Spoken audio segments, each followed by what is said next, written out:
Assalamu alaikum. Good afternoon, viewers. I know you guys have really been enjoying this channel, and you know what? You don't have to say much. I'm actually looking at the graphs over here.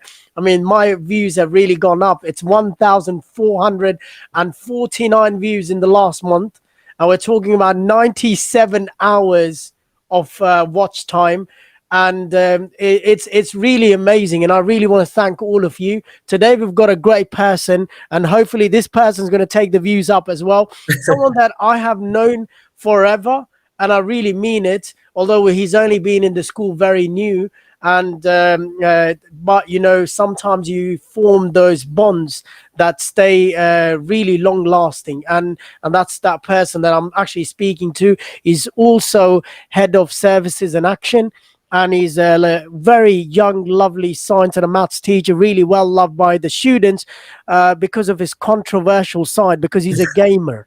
And for a sheikh, gamers are always a red zone, an alarming zone, and it's none other than Mr. Mohumed. So I'll pass over to him, and let me tell you, I mean, we want to ask him about his photo and what he does in the school. He's actually going to tell us that. But you know what, I will tell you what, if that child is exactly like you, only thing which is missing is long hair and the beard. So if we put that on that face, it really makes what we have today. So I'm going to pass over to our guest today, and we're going to ask him about the photo and also what he does. Although I have explained to you, but want to hear from him as well.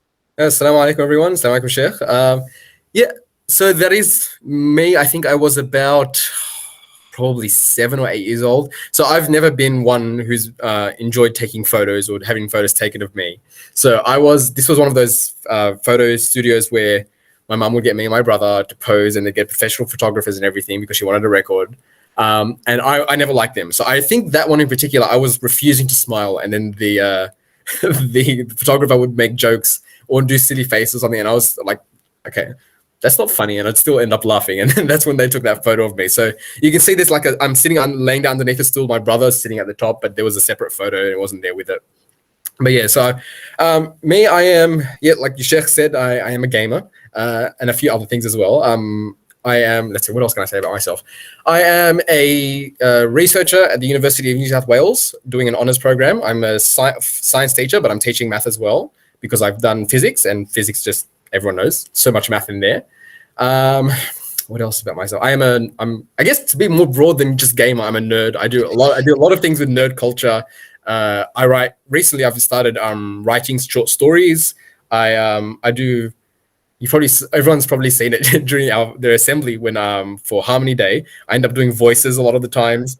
I do lots of little deep voices of characters coming from strange world, and sometimes I can do lots of little other types of voices that some people don't really expect from me. So yeah, I enjoy all those kinds of nerdy little things. Yeah. Well, look, you have really impressed us. I must tell you that the Harmony Day really stays very close to a lot of people who heard you. And I was really amazed as well. And I must say, I've got a competition there. We're not competing, Chef. We're all working together. I know. Only kidding. I've got a lot of love for everyone. You know, my first question, the same old question to everyone. What's something that you always wanted to learn? Something about languages. I recently, I'd say about a year and a half ago, I started wanting to learn more about language and just appreciating language as a whole, like not just specific language, but like linguistics as a whole. And because I was being a nerd, and I was watching anime, and I was thinking, let's maybe like just pick up the bits and pieces from Japanese.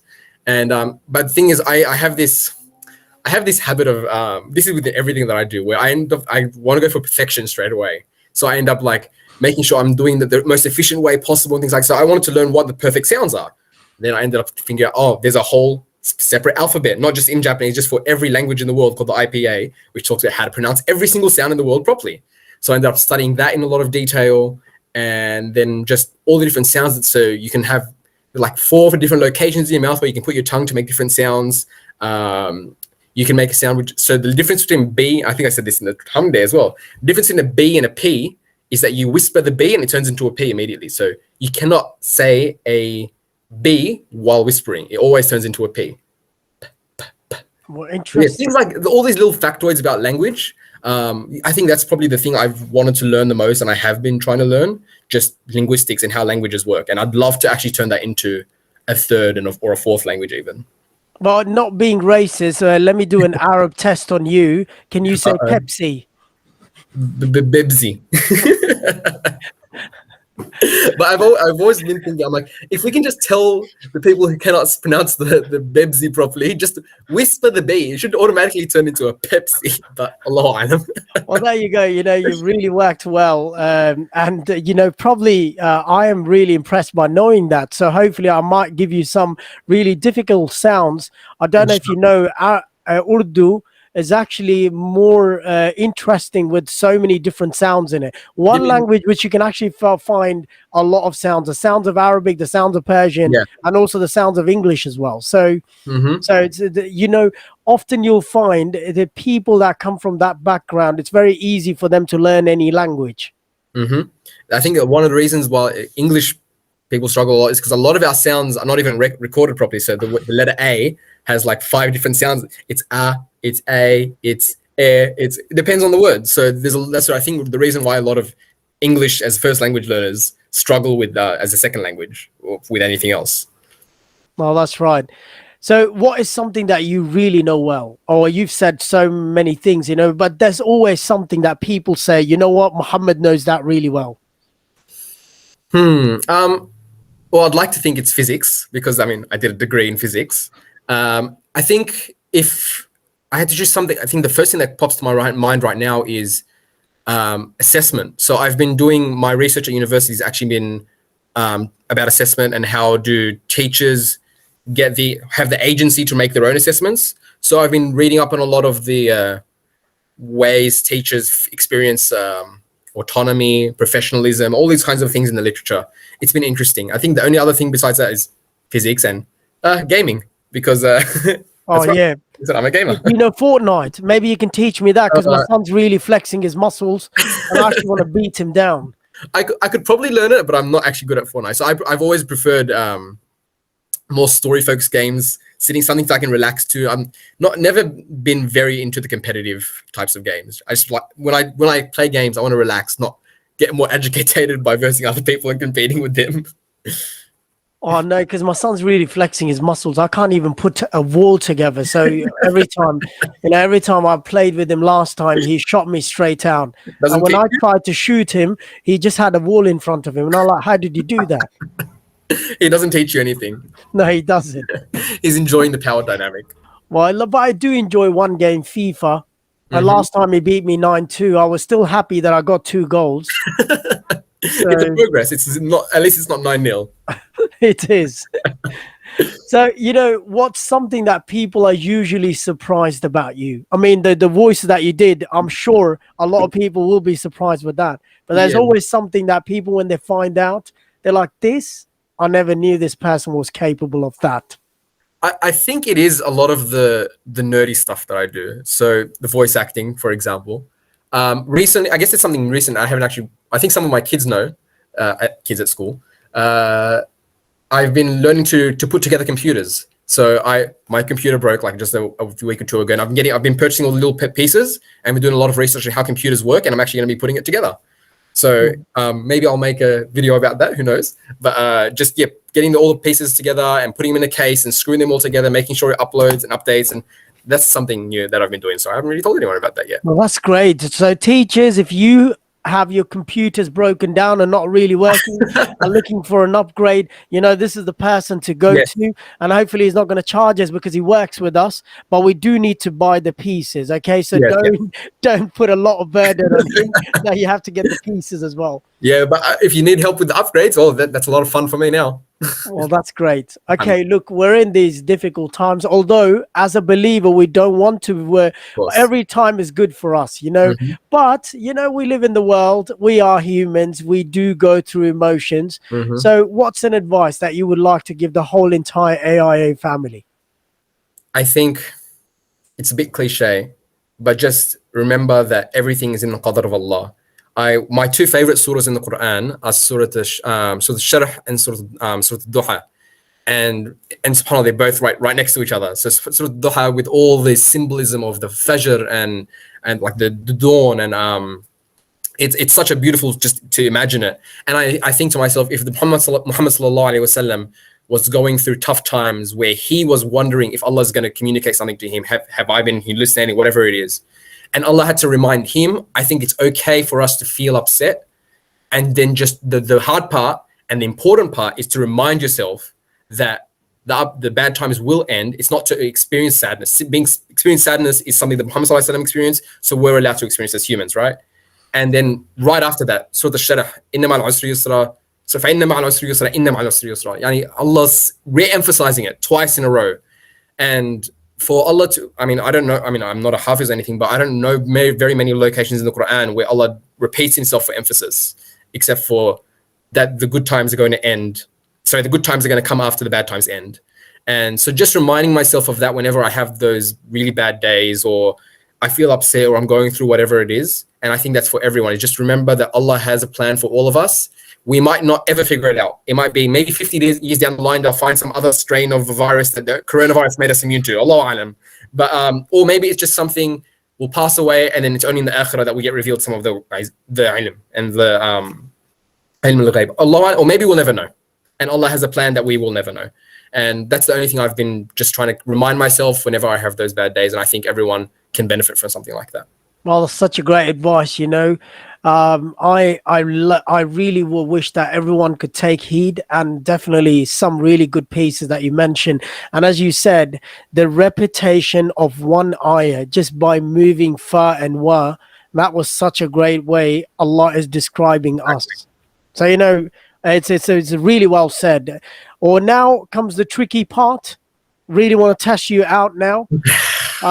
This is the riddle. It could be psychological. Mr. Hamoud, your department head actually got it right. It was what was a very mass orientated riddle, because I wanted to actually give him something on that.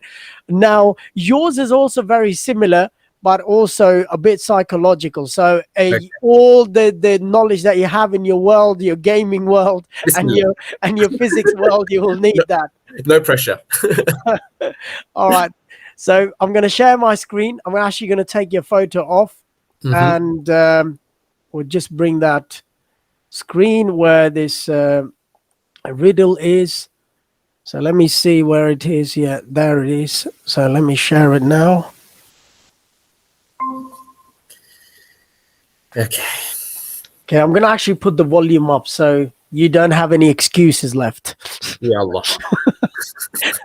I'm only kidding.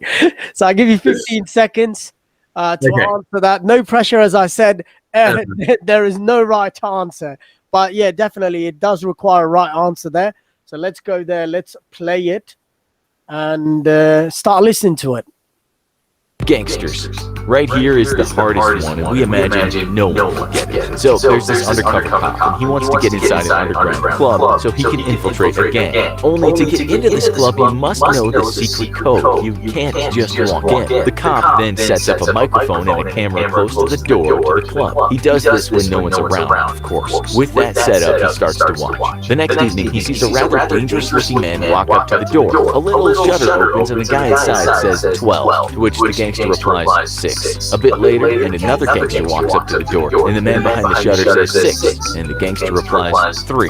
The cop's then confident about how to get in. When he walks up to the door, the man behind the shutter says 10, and so the cop knowingly answers 5. He then sees a gun pointed at him. What went wrong? The cop assumed that the code was just having the number.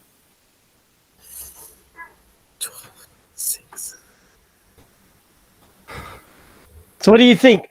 I am trying to think of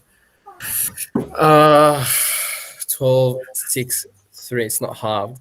It must be 3. Thinking of powers? No. 2, 4, 6. No,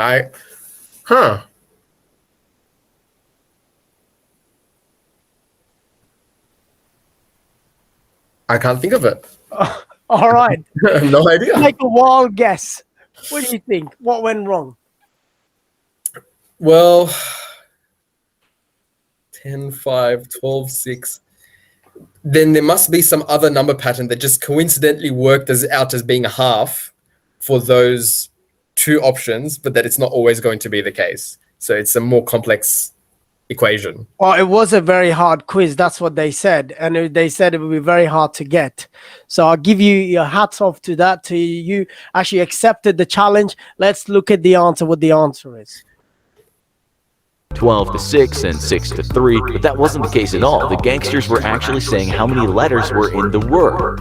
Okay, the last one. We think it's best to thought of that. I'm like, I tried to think of the number of letters, but it just didn't click in my head. Oh, look, it was a blessing, and it was really great to have you on today. And you know, because you're in a special week as well, the book week. So tell us about, what's your favorite book? My favorite book is Aragon. It was the first book that got me really into reading. I think I read it in like year 7 or 8. And I've read the book 3 or 4 times. And because it's a series, it's got 4 books in the series. Like the third one I read like 4 or 5 times. Yeah, it's a fantasy story about a person who gets chosen by a dragon egg, and the dragon egg hatches for him, and he has to go on and fulfill prophecies and things like that. Yeah. Lots of fantasy and epic things like that. Oh, that's a great one. Look, do you still have the copy? I do. Oh, you do? Okay, so that means it is your favorite book. Like, look at this one. I'll show you this one. So that's a very spicy, juicy book about the Saudi Arabians. Ooh. And it was published in 1985.